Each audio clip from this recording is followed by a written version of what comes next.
Well, this is Taylor here with Valleyscape. I wanted to go over sorry about that. I wanted to go over a question that I seem to be getting a lot of lately.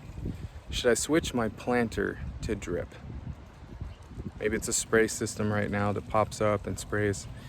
Well, there's not always an easy answer to that question. So, indulge me. This planter here, you can see the plants are all distinguished from each other. They're spaced out. They're individual plants. In this type of situation, it would make sense to do drip because you can take a drip line right to the base of each plant. But imagine if this planter was just full of ground cover. So if it was full of ground cover, you would need to completely cover it with water.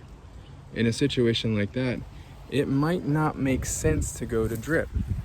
Now, drip is the most efficient way to water plants, especially. So if you can do it, definitely do it. But in some situations, we find that it's actually causes more problems for a landscape to go to drip.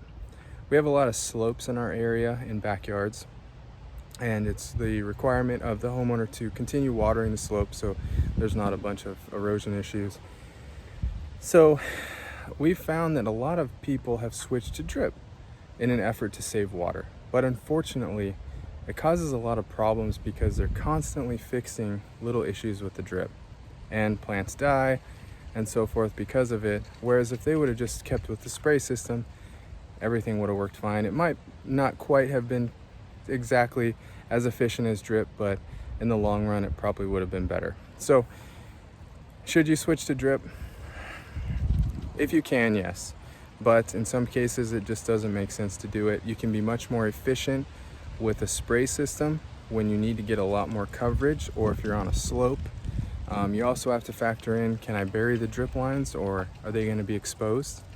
Some people don't like to look at drip lines all over, so that's another factor. So I hope this video helps you if you find yourself in this situation asking this question.